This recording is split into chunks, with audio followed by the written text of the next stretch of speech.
அவன் படம் ரிலீஸ் ஆகலன்னா நான் ஏன் சார் ஒப்பாரி வைக்கணும்? பாஜக எவ்வளவு பெரிய கொடுமையான கட்சி அப்படின்னு பேசுறீங்கல்ல, நான் நீங்க பேசுறீங்கல்ல, ஆமாங்க. அப்ப அது ஒரு கொடுமையான செயலை செய்யும் போது அதையும் கண்டிக்க மாட்டீங்க. நான் தான் சொல்றேன், பாஜக எதிர்க்குது, அதிமுகவும் எதிர்க்குது. இப்ப கிட்டத்தட்ட 30 கட்சி தாவேகாவை எதிர்க்கிறாங்கன்னா தாவேகா எவ்வளவு பெரிய கட்சியா இருப்பாங்க. அதாவது ஒரு அயோக்கிய பையன் வந்தா அதிமுகவை ஊழல் அடிமை கட்சின்னு சொல்ற தில் அவருக்கு இருக்குல்ல. அப்புறம் ஜெயலலிதா மேடம், ஜெயலலிதா, எம்ஜிஆர் அவங்கள மாதிரி சூப்பர் லீடர்ஸ் அப்படின்னு எல்லாம் சொன்னது யார்? Madam Jayalalithaa madam. கொள்கை எதிரின்னாரு. எந்த கொள்கைக்கு எதிரின்னு அவர் சொல்லல. மதவாத கொள்கைன்னு சொல்லிருக்காரு. உங்களுக்கு ஒரு லைன் ஒரு வேர்ட்ல நீங்க சந்தோஷம் ஆயிடுறீங்க சார். இல்ல யாருன்னு புரியுது இல்ல. மிஸ்டர் ஃபெலிக்ஸ்க்கு வந்து வச்சு ஊதுறாங்க, சத்தம் பறக்குது, பேசவே இல்லை. அதான் செங்கோட்டையன் வந்து சொல்லிட்டாரு, அந்த தற்கூரிகள் எப்படிப்பட்டது, யார் காதலையும் போய் ஊதிராதீங்க. பெண்குயின் கூட்டம் எல்லாம் ஒரு பக்கம் போகுது, ஒரே ஒரு பெண்குயின் மட்டும் வேற பக்கம் போகுது, அதுதான் தாவேகா அப்படின்னு ராஜ்மோகன் ஒரு கதை சொன்னாரு.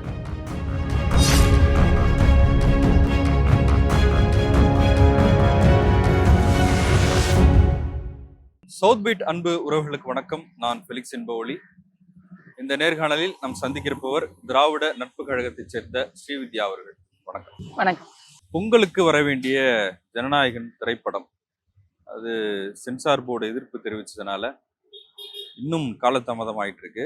சென்னை உயர்நீதிமன்றம் படத்துக்கு சென்சார் சர்டிஃபிகேட் வழங்கலாம் அப்படின்னு உத்தரவிட்டிருந்த நிலையில் சென்சார் போர்டு மீண்டும் அதை மேல்முறையீடுக்கு போயிருந்தாங்க. இப்போ மீண்டும் படம் வெளிவராத ஒரு சூழ்நிலை நீடிக்குது.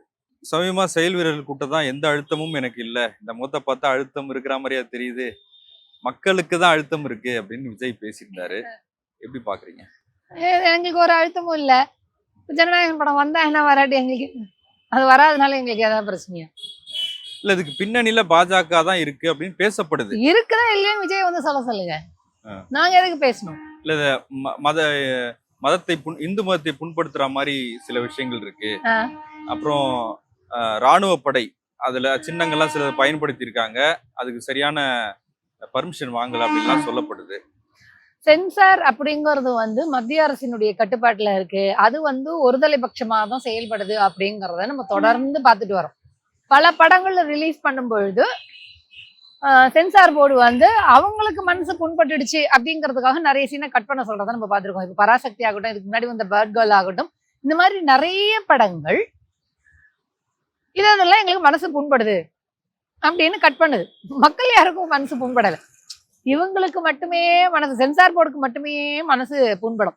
இப்ப பொதுவா சென்சார் போர்டுல 5 பேர் இருக்காங்க, அதுல ஒருத்தருக்கு சென்சார் போர்டை பத்தி பேசும்போது கேரளா ஸ்டோரிஸை எப்படியா நீங்க சென்சார் சர்டிபிகேட் கொடுக்குறீங்க, சென்சார் சர்டிபிகேட் கொடுக்காம தான் ரிலீஸ் பண்ணாங்கன்னு ஒரு பெரிய பிரச்சனை வந்துச்சு. அதுக்கப்புறமா அது கோர்ட்டு கேஸ் போடும்போது எவிடன்ஸ், அதாவது நீங்க சொன்னது ஃபேக்டான்னு கேட்கும்போது இல்ல, ஒரு கற்பனையா தான் நாங்க கொடுத்தோம் அந்த நம்பர்ஸ் அப்படின்னு சொல்லிட்டு அந்த படக்குழு எல்லாம் சொல்றாங்க. ஸோ அப்படிப்பட்ட சூழ்நிலையில கேரளா ஸ்டோரிஸ் ரிலீஸ் பண்ண முடியுது, காஷ்மீர் ஃபைல்ஸ் ரிலீஸ் பண்ண முடியுது. மத வெறியை தூண்டுகின்ற அந்த மாதிரி படங்களுக்கு பிரதமர் நரேந்திர மோடியை ப்ரமோஷன் கொடுக்க முடியுது. பராசக்தி ரிலீஸ் பண்ண முடியுது. ஏங்க பராசக்தியில எத்தனை கட்டு கொடுத்துருந்தாங்க, அந்த பட நிறுவனம் வந்து அந்த கட்டை அக்செப்ட் பண்ணிக்கிச்சு. அண்ணாவுடைய டைலாக்கே வந்து ரிமூவ் பண்ண சொல்றாங்க. சோ அந்த படக்குழு சில காம்ப்ரமைஸ் பண்ணிக்குது, சரிங்களா? ஜனநாயகன் படக்குழு காம்ப்ரமைஸ் பண்ணல பாஜக எதிரா இருங்க. ஜனநாயகன் படக்குழு காம்ப்ரமைஸ் பண்ணிச்சா இல்லையான்னு நமக்கு தெரியாது. ஏன்னா விஜய் வந்து ஓப்பனா எதுவும் சொல்லல, சென்சார்ல இப்படி எல்லாம் சொல்றாங்க, நாங்க ஃபேக்டா தான் வச்சிருக்கிறோம் அப்படின்னு எல்லாம் அவர் எதுவுமே சொல்லல. பிஜேபி தான் அழுத்தம் கொடுக்குது அப்படின்னு எல்லாம் அவர் எதுவுமே சொல்லல. நாமளா எதுக்கு ஐயோ அவன் அப்படிப்பட்டவன், ஐயோ இவன் இப்படிப்பட்டவன் நம்மளா எதுக்கு சொல்ல? ஸோ கண்ணுக்கு முன்னாடி என்ன தெரியுது அப்படின்னு பார்க்கணும். சென்சார் போர்டு அப்படிங்கிறது வந்து பாரபட்சமா நடந்துக்குதா? ஆமா நடந்துக்குது. ரைட் விங் ப்ரோபகண்டா படத்தை எல்லாம் வந்து ரிலீஸ் பண்றதுக்கு அனுமதிக்கக்கூடிய சென்சார் போர்டு பராசக்தியில அண்ணாவுடைய டைலாக்கை வைக்கக்கூடாதுன்னு சொல்லு. பெண்களோட உரிமையை உணர்வுகளை பேசக்கூடிய பேட் கேர்ள் படத்துக்கு நிறைய ரெஸ்ட்ரிக்ஷன்ஸை கொடுக்குது. இன்னும் பல படங்கள் அது மாதிரி வந்துகிட்டு இருக்கு. அப்போ சென்சார் போர்டு வந்து விமர்சிக்கப்பட வேண்டியதா? ஆமா விமர்சிக்கப்பட வேண்டியது. அதுல ஜனநாயகன் படத்திற்கு இது மாதிரி வரலையே, சென்சார் போர்டு வந்து கேஸ் போடுதே, இன்னுமே வந்து ரிலீஸ் பண்றதுக்கு தடை விதிக்குதே அப்படின்னு நீங்க கேட்டீங்கன்னா, ஜனநாயகன் படம் ஒரு நடிகர் நடிச்சது, அந்த படத்தை ரிலீஸ் பண்ண முடியாம இருக்குது அப்படின்னு அவர் வந்து சொல்றாருன்னு வச்சுக்கோங்களேன். பொது ஜனங்கள்ல நாமளும் என்னப்பா அது ஏதோ ஒரு படம் தானேப்பா, ரிலீஸ் பண்ணிட்டு போங்களேன்ப்பா, என்னப்பா அதுல பிரச்சனை அப்படின்னு நம்ம அதை பத்தி பேசலாம். இல்ல துறையில் இருக்கிறவங்க கூட இப்ப ஜனநாயகன் ரிலீஸ் ஆகுறதுல ஏதாவது பிரச்சனையை பத்தி பேசினாங்களா? திரைத்துறையில் இருப்பவர்களே விஜயோட படத்துக்காக எதுவும் பேசலங்கும் போது மக்களாகிய நாம் ஏன் பேசணுங்கிற ஒரு கேள்வி வருது. கருத்துரிமையால் யாருக்கு பாதிப்பு ஏற்பட்டாலும் அதுக்கு நீங்க குரல் கொடுப்பீங்கல்ல?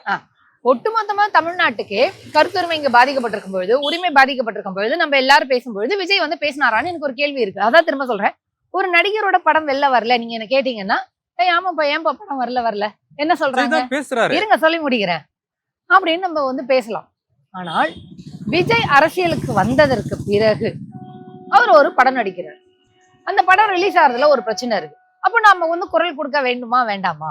கருத்துரிமை பாதிக்கப்படுது இல்லையா, யாரா இருந்தாலும் குரல் கொடுக்கணும் இல்லையா அப்படிங்கறத நாங்க அந்த அளவுக்கு நல்லவங்க. விஜய் மாதிரி சொல்றேன், விஜய் மாதிரி ஆளுங்களுக்கு படம் ரிலீஸ் ஆகாதனால ஐயோ விஜய்க்கு கருத்துரிமை வேணும்னு குரல் கொடுக்கக்கூடிய அளவுக்கு எனக்கு பரந்த மனப்பான்மை இல்லைன்னே வச்சுக்கோங்க. ஏன்னா ஒரு அரசியல் கட்சி தலைவன் சாதாரண நடிகன் இல்ல, ஒரு நடிகரா இருக்கிறாருன்னா அவருக்கு வந்து இட்ஸ் அண்ட் பட்ஸ் இருக்கும், அவருடைய பிழைப்பு அதுல இருக்குங்க பொழுது ஒரு அதிகாரத்தை நோக்கி கேள்வி எழுப்ப முடியாமல் இருக்கலாம். ஆனால் விஜய் எப்படிப்பட்டவரு, இந்தியாவே சீஃப் மினிஸ்டர் ஆஃப் இந்தியாவா சரிங்களா, அப்படிப்பட்டவரு அரசியலுக்கு வந்துடுறாரு. அரசியலுக்கு வந்ததுக்கு பிறகு தமிழ்நாட்டுக்கு பல ஆபத்துகள் பிரச்சனைகள் வந்துகிட்டு இருக்கு. யாரால? ஒன்றிய அரசால். அந்த ஒன்றிய அரசுடைய கட்டுப்பாட்டுலதான் சென்சார் போர்டு இருக்கு. இப்போ என்கிட்ட ஓட்டு கேட்கிறாரு விஜய், ஆனா எங்களுக்கு இங்க ஒரு பிரச்சனை இருக்கும்போது அவர் குரலே கொடுக்க மாட்டாருன்னா அவர் படத்துக்கு நாங்க எதுக்கு குரல் கொடுக்கணும்? எதுக்கு குரல் கொடுக்குறேன்னு சொல்றீங்க? எதுக்கு குரல் கொடுத்திருக்காரு? இப்ப நாங்க எஸ்ஐஆர் பிரச்சனை இருக்குன்னு சொன்னோம். எஸ்ஐஆருக்கு பேசினாரு, தேர்தல் வாக்காளர் பட்டியல்ல இந்த அளவுக்கு குளறுபடி நடந்திருக்கு அப்படிங்கறது என்ன பேசினாரு? சரி, நீங்க அவர் பேசினாரு, ஒரு 5 நிமிஷம் அந்த இஷ்யூவை பத்தி பேசினாரு, விளக்கினாரு, அதுக்கு பிரச்சனைக்கு உண்டானவங்கள கேள்வி கேட்டாருன்னு ஏதாவது சொல்லுங்க சார். நீங்க அவர் மொத்தமா பேசுறது பாஜகவை கேள்வி எழுப்பலன்றதுனாலயே வந்து நீங்க பேசுறீங்க. பாஜகவுக்கு கேள்வி எழுப்பல, எஸ்ஆர் பத்தி பேசினாரு அவரு. சார் நீங்க எப்படி சார் திரும்பி அவர் பேசுற ஒரு லைன் எடுத்துக்கிறீங்க நீங்க? இல்ல அதாவது அப்ப இருங்க, இப்ப நீங்க ஆதவர்ஜுனா சொன்னாரு என்னன்னு, நான் விஜய் பேசுறேன் பாஜகவை வந்து எதிர்க்கிறாங்க தீவிரமா அப்படின்னு சொல்றீங்க. ஆனா பராசக்தி படம் வெளியே வருது, ஜனநாயகன் படம் வரல. அப்ப பாஜகவோட எதிரி யாருன்னு தெரிஞ்சுக்கங்க. விஜய் வந்து நான் கொள்கை எதிரியாக வைத்திருக்கக்கூடிய பாஜக தான் இந்த படத்தை ரிலீஸ் பண்ண விடாம தடுக்குதுன்னு ஓப்பனா பேச சொல்லுங்க. ஒரு பொலிட்டிக்கல் லீடர் ஆயிட்டார்ல, பேசுறதுக்கு என்ன பயம்? நான் ரொம்ப சிம்பிளா கேக்குறேன் சார், எங்களுக்கு எந்த விதத்திலும் குரல் கொடுக்காத ஒருவர் கட்சி ஆரம்பிச்சுட்டாரு அப்படிங்கறதுக்காகவே அவருடைய படம் ரிலீஸ் ஆகலன்னு நான் ஏன் சார் ஒப்பாரி வைக்கணும்? கரூர்ல அவ்வளவு பேர் செத்து போடும் போது ஓடி போயிட்டான், அட்ரஸ் பண்ணல சரிங்களா, அவன் எதுக்குமே அட்ரஸ் பண்ணல, அப்புறம் கால்ல விழுந்து அழுதாருல. ஏங்க நீங்க பாத்தீங்களா? நான் பார்த்தனா? சொன்னாங்க, ஊர் உலகம் பாத்துச்சா? சொன்னதை சொன்னாங்க, அவ்வளவு. அவர் சொன்னார் என்று இவர் சொன்னார். பொறுப்பை ஏத்துக்காதவன் எப்படி சார் ரூம்ல காலில் விழுந்து அழுதுருப்பான்? ஏன் ஒரு பொலிட்டிக்கல் லீடரா இருக்கக்கூடிய ஒரு வெளியில வந்து மன்னிப்பு கேட்டா தலை கீழே விழுந்துருமா? 51 பேர் இறந்து போயிருக்காங்க, அதுக்கு பொறுப்பேத்துக்காம ஓடி போனேன், அதுக்கு காரணம் நான் இல்லைன்னு சொல்லிட்டு இன்னொரு கட்சி மேல பழி போடுற ஒரு தார்மீக பொறுப்பேற்பதற்கு கூட உனக்கு தைரியம் இல்ல, துப்பு இல்ல, வக்கு இல்ல. இவனுக்கா நான் எதுக்கு சார் பேசணும்? இவன் சொந்த அதாவது 15 கோடி ரூபா கணக்குல வராத இன்கம்க்கு வந்து 1.5 கோடி ரூபா பெனால்டி போட்டோன்னா அதை எடுத்து கோர்ட்டுக்கு கேஸ் போனோம். இம்போர்ட்டட் காருக்கு வரி கொடுக்க முடியாதுன்னு கோர்ட்டுக்கு கேஸ் போனோம். இந்த மாதிரி எதுக்குமே செலவழிக்க முடியாத இவன் 20 லட்சம் ரூபா கொடுத்துருக்கான் சார். யோசிங்க, இவன் நியாயமாக கட்ட வேண்டிய வரியே கட்ட முடியாதுன்னு கோர்ட்டு கேஸ் போடவே. எங்க குடும்பம்னு சொல்றாங்க. என்னது உங்க குடும்பத்துல செத்து போனா ஓடி போயிருவியா? உன்னை பார்க்க வந்து தானே செத்து போனாங்க. தார்மீக பொறுப்பேத்துக்கலாம், உங்களை நேர்ல போய் பார்த்து ஆறுதல் சொல்லல, என்ன நடந்ததுங்கிறதுக்கு நீ விளக்கம் கொடுக்கல. எல்லாரும் ஓடி போனது தானே, அவன் ஓடி போலன்னு சொல்வீங்களா நீங்க? ஏன் சொன்னா உங்களுக்கு எல்லாம் வலிக்குதுன்னு கேக்குறேன். அப்போ எங்களுக்காக நீ எதுவுமே பேசாம என்கிட்ட ஓட்டு கேட்க வரணும், அப்ப எனக்கு வலிக்குமா வலிக்காத? எனக்கு நீ என்ன செஞ்ச இது வரைக்கும்? அதிகாரத்துக்கு வரவே இல்லையே. உன்னால 2 வார்த்தை பேசுறது கூட உனக்கு துப்பு இல்ல, அதிகாரத்துக்கு வந்தா நீ கிழிச்சிருவியா? விசில வச்சு ஊதுறாங்க, விசில் சத்தம் பறக்குது, பேசவே இல்லை. அதான் செங்கோட்டையன் வந்து சொல்லிட்டாரு, அந்த தற்கூரிகள் எப்படிப்பட்டது, யார் காதலையும் போய் ஊதிராதீங்க, தூங்குறவங்க காதல ஊதிராதீங்க, வயசானவங்க காதல ஊதிடுவாங்க. ஏன்னா இதெல்லாம் இவங்க பண்ணுவாங்க, பண்ணக்கூடியார்கள், பண்ணினார்கள். சார் நான் ரொம்ப சிம்பிள், அவன் படம் ரிலீஸ் ஆகலன்னா நான் ஏன் சார் ஒப்பாரி வைக்கணும்? அது ஒரு பிசினஸ் இண்டஸ்ட்ரி, அவ்வளவுதானே. இப்போ ஒரு பெரிய ஒரு கம்பெனி வந்து ஒரு ப்ராடக்ட் ரிலீஸ் பண்ணுது, லான்ச் பண்ணுது, அந்த ப்ராடக்ட் சேல் ஆகல, நீங்களும் நானும் உட்காந்து ஒப்பாரி வச்சுன்னு இருக்குமா?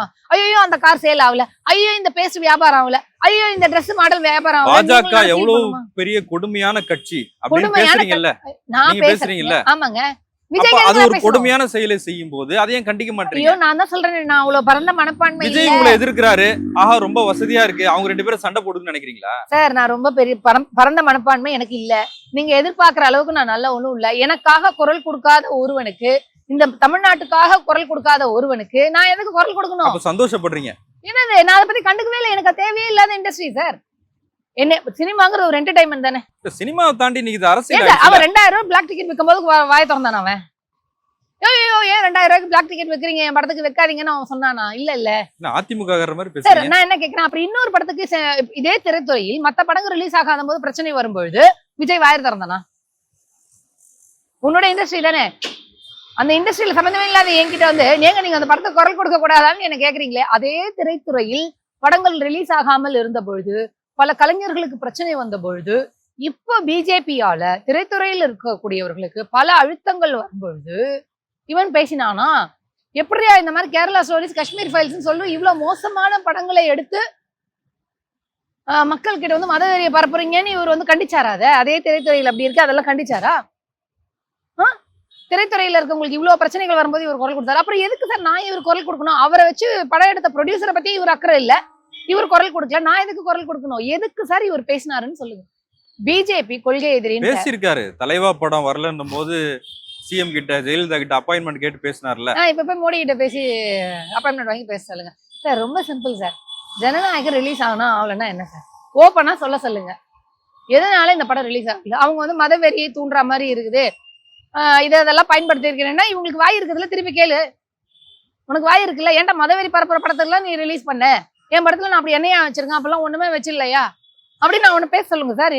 நான் பொதுமக்களுக்கு ஒருவேளை பேசவும் வாய்ப்பு இருக்கு. எப்போ?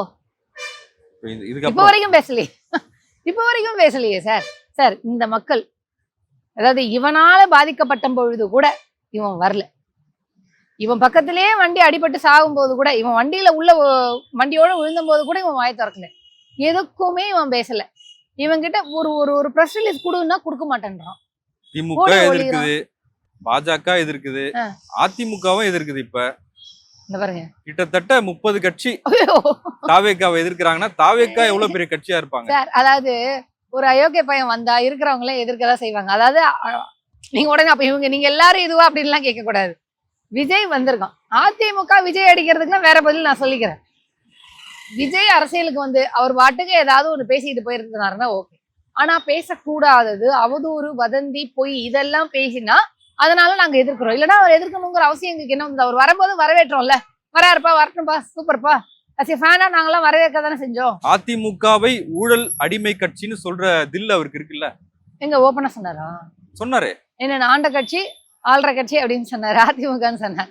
அப்புறம் ஜெயலலிதா மேடம், ஜெயலலிதா, எம்ஜிஆர் அவங்கள மாதிரி சூப்பர் லீடர்ஸ் அப்படின்னு எல்லாம் சொன்னது யார்? Madam Jayalalithaa madam. அதுதாங்க சொல்ல வரேன். அதாவது மேடம் ஜெயலலிதா திமுகவை தீய சக்தின்னு ஏன் சொன்னாங்க? அவ கொள்ளடிக்கிறத கண்டுபிடிச்சு கேஸ் போட்டாங்க, தூக்கி ஜெயில வச்சாங்க. அதனால அது தீய சக்தின்னு காண்ட்ல சொல்லிச்சு. இப்ப நீ அதையே சொல்ற. நான் தான் ரொம்ப சிம்பிளா கேக்குறேன். ஈவன் சட்டப்படி கட்ட வேண்டிய வருமானத்திற்கு கட்ட மாட்டேன்னு கோர்ட்டுக்கு கேஸ் போனவன் அதிமுக ஜெயிலுக்கு போன ஊழல்வாதி. இன்னொரு வகையில அது உரிமை, ஒரு குடிமகனோட உரிமையும் அந்த பார்வையில இருந்து பாருங்க. சட்டம் அதுக்கு வழிவகுக்குது. நீங்க அதுக்காக சட்ட போராட்டம் நடத்தலாம்.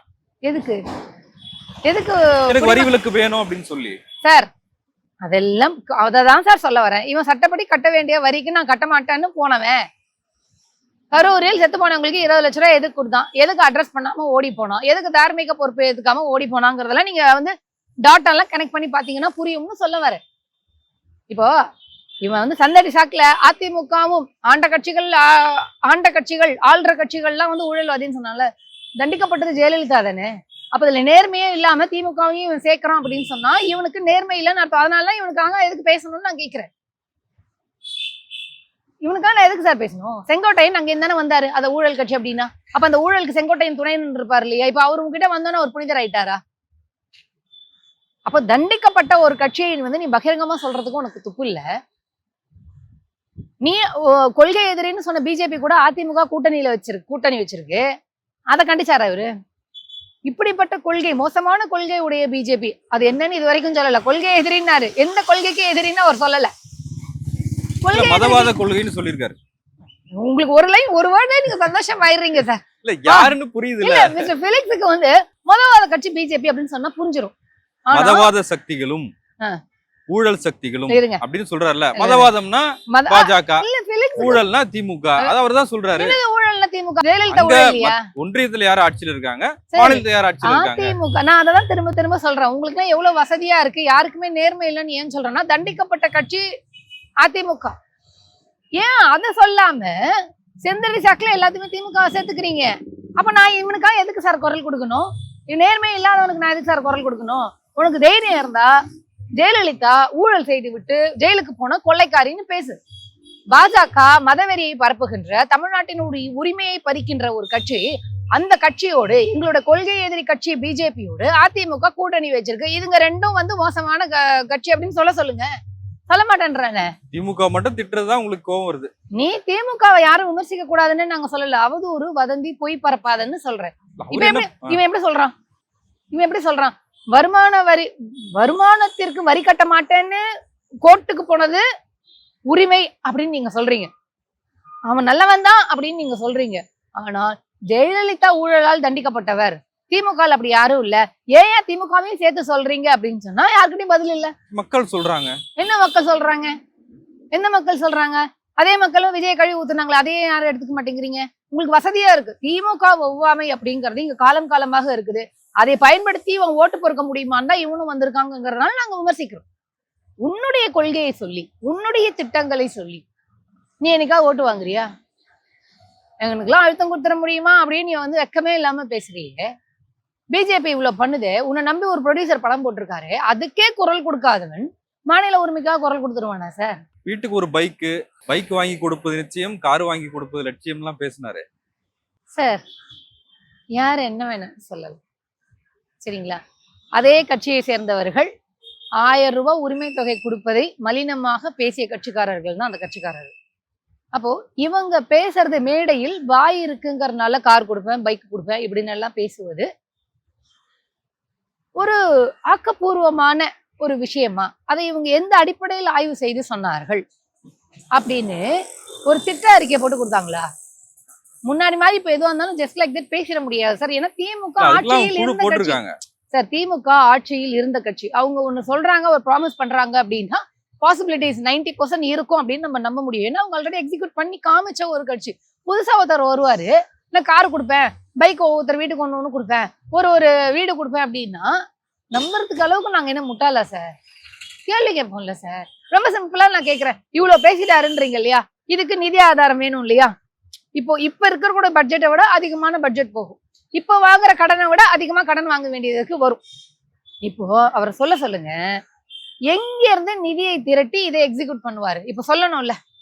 இப்போ தமிழ்நாட்டிற்கான, அதாவது மாநிலங்களுக்கு வரி விதிக்கும் உரிமை கிடையாது, சரியா? இப்போ இத பத்தி விஜய் பேசுவாரா? இந்த புரிதல் இருந்தா தானே உங்களுக்கு பொருளாதாரம் எப்படி நம்ம வந்து தமிழ்நாடு எந்த நிலைமையில இருக்கு, இன்னும் எவ்வளவு நிதி தேவைப்படும், அதுக்கு எங்கெங்கிறதெல்லாம் நிதி ஆதாரத்தை உருவாக்கலாம்னு யோசிக்க முடியும். இத பத்தி அவர் பேசியிருக்காரா? இப்ப நம்ம திரும்ப திரும்ப என்ன சொல்றோம்? நிதி பங்கீட 50% இன்க்ரீஸ் பண்ணணும், மாநிலங்களுக்கான வரி வசூல் அப்படிங்கிறது ஒரு லிமிட்டடா தான் இருக்கு, இதனால வளர்ச்சி பாதிக்கப்படுது, நாங்க இன்னும் நல்லா இம்ப்ரூவ்மெண்ட் பண்ணணும்னு நினைக்கிறோம், முடியாம இருக்குன்னு ஒன்றிய பிஜேபி அரசை பார்த்து கேள்வி கேட்கிறோம், குற்றச்சாட்டு வைக்கிறோம், விமர்சனம் வைக்கிறோம். நீ வந்து சட்டத்து விதிமுறைகளை திருத்து, 50% வரியை வந்து பகிர்ந்து கொடு அப்படின்னு நம்ம கேள்வி கேட்கிறோம். உங்ககிட்ட மொத்த அதிகாரத்தையும் குவிச்சு வச்சுக்காத, ஒவ்வொன்றத்துக்கும் உங்ககிட்ட வந்து எங்களால நிக்க முடியல, எங்களோட வளர்ச்சி பாதிக்கப்படுதுன்னு நம்ம கேட்கிறோம். அப்போ விஜய் காரு கொடுப்பேன், பைக்கு கொடுப்பேன் அப்படின்னு சொன்னாருன்னா இந்த வரி வசூல் மாநிலத்தினுடைய நிதி ஆதாரம் அப்படிங்கிறது பாதிக்கப்பட்டிருக்குங்கிறத பத்தி பேசணும்ல. பேசினாதானே நீ இந்த இடத்த பத்தி பேச முடியும். இத பத்தியே பேசாத ஒருத்தன் கார் கொடுத்துருவேன்னா நான் எப்படி சார் நம்புவேன்? மாநிலங்களுக்கு இப்போ ஒரு 3 லட்சம் கோடி ரூபாய் வருமானம் வருது, இந்த பிளானை எக்ஸிக்யூட் பண்ணணும்னா இவ்வளவு லட்சம் கோடி ரூபாய் வருமானம் வேணும், அதை எங்க இருந்து நான் திரட்டுவேன், இல்ல ஒன்றிய அரசு கிட்ட எப்படி சட்டங்களை மாற்றி நான் வாங்குவேன் அப்படிங்கறத பத்தி எல்லாம் பேசாத ஒருவன் கார் கொடுத்துருவேன்னா நம்புற அளவுக்கு முட்டாளா? ஒரு புதிய கட்சி வாய் சோடால் அடிக்கலாம், என்ன வேணாலும் சொல்லலாம், நீங்களா கேள்வி கேட்க மாட்டீங்க. ஆனா நாங்க மட்டும் திமுக மட்டும் அப்படியே தீ குளிச்சுக்கிட்டே இருக்கணும், நாங்க வந்து நல்லவங்க, நாங்க நல்லவங்க அப்படின்னு. ஏன்னா நீங்க வந்து அதிமுக கொள்ள கட்சி வரவங்க திமுக தானே குறை சொல்றாங்க. அததான் சொல்ல வரேன். திமுகவை எதிர்ப்பதுதான் அரசியல்னு ஒரு தற்கூரி ஒருத்தன் வந்திருக்கான். அது இங்க வந்து சக்சஸ் ஆயிருக்கான்னா ஆயிருக்கு. ஆனா அது சரியானதா அப்படிங்கிற ஒரு கேள்வி இருக்கு. ஆனால் திமுகவை எதிர்ப்பதுதான் அரசியல்னு வந்திருக்கியே, நீ அங்க உட்காந்து வந்து என்ன கிழிச்சிருவ? தமிழ்நாட்டுக்கு பெரிய பிரச்சனை நீட் எக்ஸாம் பிரச்சனை. இப்போ அலைடு மெடிக்கல் கோர்சஸுக்கும் வந்து நீட் எடுத்துட்டு வரணும்னு நினைக்கிறாங்க. சிஎம் லெட்டர் எழுதியிருக்கிறாரு, எங்களுக்கு அதெல்லாம் வைக்கக்கூடாது அப்படின்னு சொல்லிட்டு. இப்போ இவன் அதிகாரத்துக்கு வந்தான், திமுகவை எதிர்த்து அதிகாரத்துக்கு வரணும் அப்படின்னு சொல்லிட்டு நீ வந்து உட்காந்துருவேன். இந்த நீட் பிரச்சனையை பத்தி தான் நீ பேசணும். அதிகாரத்துல இருக்க திமுக ஏன் அதை செய்யலன்னு கேக்குறாரு. அததான் நானும் சொல்றேன். அப்ப அரசியல்னா இவனுக்கு என்னன்னே தெரியல. ஒரு மாநிலம் இங்க இந்திய ஒன்றியத்தினுடைய அதிகாரம் என்னன்னு முதல்ல தெரிஞ்சுக்கணும். அவனுக்கு அது தெரியுமா? தெரியாததுனாலதானே இவ்வளவு வாய்ஸ் அவுட் அடிச்சுட்டு இருக்கான். சிஎம் ஆனா போதுமா?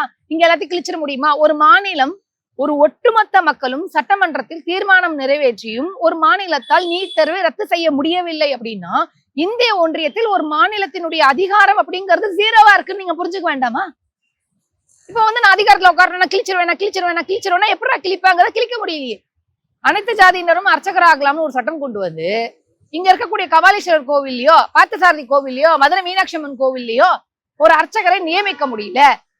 ஒரு மாநில அரசு சட்டம் இயற்றிய பிறகும் அப்படிங்கும்போது இந்த ஒன்றிய அதிகாரத்தில் மாநிலங்களுடைய நிலை என்னவா இருக்குது?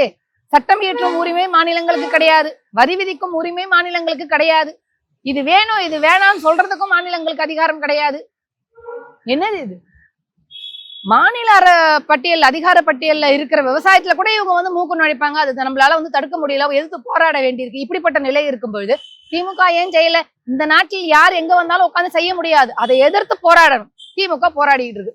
இதெல்லாம் எதிர்த்து தானே திமுக பண்ணிட்டு இருக்கு. இப்ப இவர் வந்தா எதிர்த்துருவாருங்கிறத எப்படி சார் நம்ப முடியும்? ஒரு படத்துக்கே இவன் குரல் கொடுக்க மாட்டேங்கிறான், இவனுக்கு யாரோ அழுத்தம் கொடுக்குறாங்க, எனக்கெல்லாம் அழுத்தம் கொடுக்க முடியுமா அதையும் பம்புறான், சொல்ல மாட்டேங்கிறான்.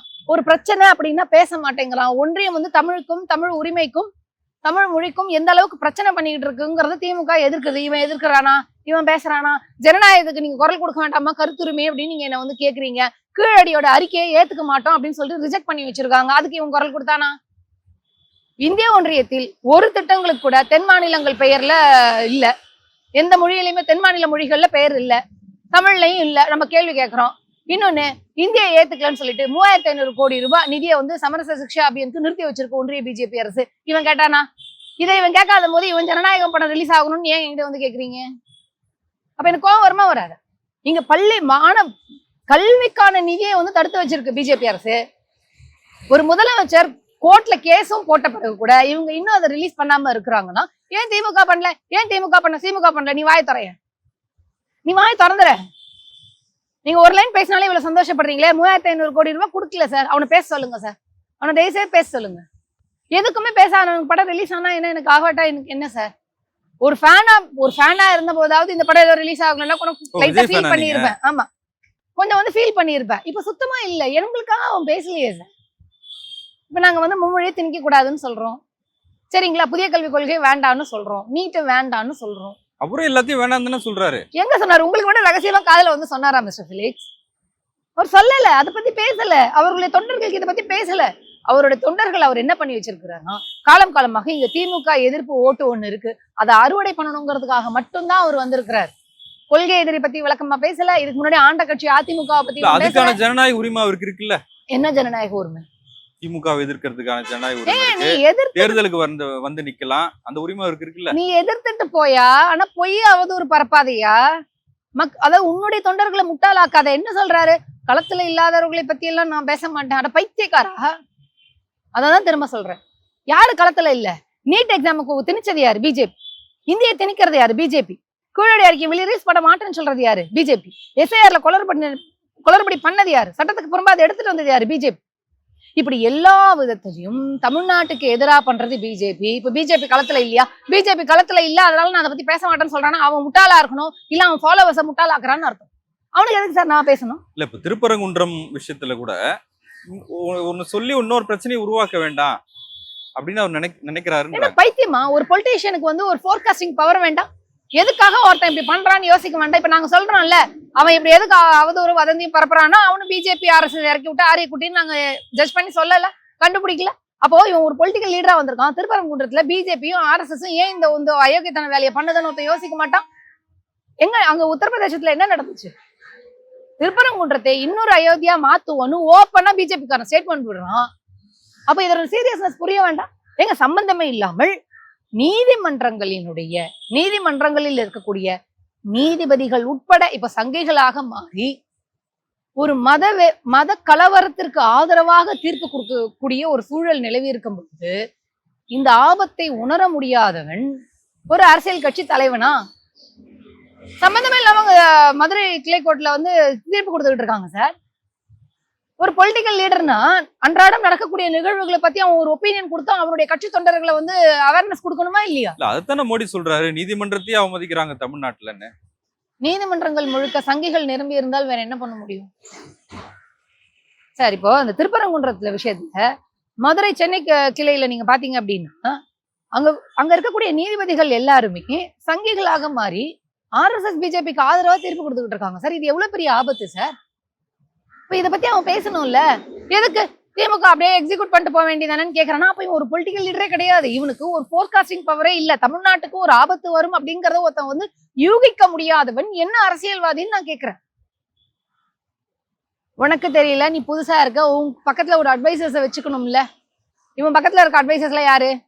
சங்கி CT நிர்மல்குமார், இன்னொரு சங்கி ஆதவ அர்ஜுனா, இன்னொரு தற்கூரி ராஜ்மோகன், அப்புறம் பியூரோக்ராட்ஸ். அதாவது உனக்கு பிரச்சனைகளை உருவாக்கி அந்த பியூரோக்ராட்ஸ் உன் பக்கத்துல இருக்கிறாங்க. இவர்கள் யாருக்குமே அரசியல் சித்தாந்தம் அப்படிங்கிறது இல்லாதவர்கள். அதனால திருப்பரங்குன்றத்துல இது என்ன இஷ்யூ, இவங்க என்ன பிளான் பண்ணி உள்ள வந்திருக்காங்க? ஒரு வீடியோ பார்த்தேன், ஒரு பெண்குயின் கூட்டம் எல்லாம் ஒரு பக்கம் போகுது, ஒரே ஒரு பெண்குயின் மட்டும் வேற பக்கம் போகுது, அதுதான் தாவேக்கா அப்படின்னு ராஜ்மோகன் ஒரு கதை சொன்னாரு. அந்த குட்டி கதையை கேட்கலையா நீங்க? ஒருத்தன் வந்து பண்ற அயோக்கியத்தனத்துக்கும் இந்த ராஜ்மோகன் முதல்ல கரூர் பிரச்சனைக்கு அப்புறம் எவ்வளவு நாள் ஓடி வளர்ந்தான்? அந்த முதல்ல சொல்லு. வெளில வந்தானா? ராஜ்மோகன் மட்டுமா பேசாம இருந்தாரு? இப்ப ராஜ்மோகனை பத்தி நீங்க சொன்னீங்க, அதனால நான் ராஜ்மோகனை பத்தி கேக்குறேன். கரூர் சம்பவம் நடந்தது பிறகு அவன் வந்து மக்களிடம் பொறுப்பா ஏதாவது பேசினானா? இப்ப வந்து பெண் குயின் கதையை பேசினு இருக்கிறான். மன அழுத்தம், ஒரு பொலிட்டிக்கல் லீடரா இருக்கக்கூடியவரு 8 கோடி மக்களினுடைய கருத்துக்களை தாங்கி இந்த மாநிலத்தை காப்பாற்ற போகிறேன் அப்படின்னு சண்டைக்கு வரேன் அப்படின்னு சொல்லக்கூடியவரு, அவருடைய நிகழ்ச்சியில் ஒரு 41 பேர் நசுங்கி செத்து போயிட்டாங்க. நீ பேசும் போதே நசுங்கி சாவறாங்க, பேசட்டுமான்னு கேட்கும் போது வாய மூடுறான்னு கீழ இருந்து ஒருத்தன் கத்தறான். தண்ணி பாட்டில நீ தான் கொடுக்குற. ஆம்புலன்ஸ் வந்த போது கெக்கேன்னு சிரிச்ச, வருதா ஆம்புலன்ஸ் வருதா ஹாஹான்ற. இப்போ இப்படிப்பட்டவன் 8 கோடி மக்களினுடைய இதை வந்து தாங்கிக்க போறேன்னு சொல்லக்கூடியவன் ஒரு அவனுடைய நிகழ்ச்சியில் ஒரு துயர சம்பவம் நடந்துட்டுனாலே பங்களாக்குள்ள போய் குப்புறப்படுத்துக்கணும், குமுறி குமுறி அழுவான். 1 மாசம் கழிச்சுதான் வெளில வருவான். அது வரைக்கும் மக்கள் வெயிட்டிஸ் அப்படின்னு நாங்க சொல்லுவோம். கேட்டா அவர் துக்கத்துல இருக்காருன்னா, நீ நாளைக்கு வந்து ஒரு பொறுப்புக்கு வந்து பிஜேபி இந்த மாதிரி ஒரு பெரிய சம்பவம் பண்ணா நான் துக்கத்துல இருக்கேன்னு மறுபடியும் உள்ள போய் பூந்து படுத்திப்பியா? அதாவது தமிழ்நாடு அப்படிங்கிறது முழுக்க இப்ப பாசிசத்திற்கு எதிராக இருக்கு. At any cost RSS BJP கும்பலை வந்து உள்ள அதிகாரத்திற்கு வரவிற்ற கூடாது அப்படிங்கறதுதான் ஒட்டுமொத்த தமிழ்நாட்டினுடைய எண்ணமாக இருக்கிறது. அந்த எண்ணத்தை பிரதிபலிக்க முடியாத விஜய், ஒரு கையாலாகாத நிலையில் இருக்கக்கூடிய ஒரு விஜய் அப்படிங்கிறவர் வந்து மக்கள் ஏத்துக்க மாட்டாங்க அப்படிங்கறதுதான் என்னுடைய கருத்து. நன்றி. நன்றி.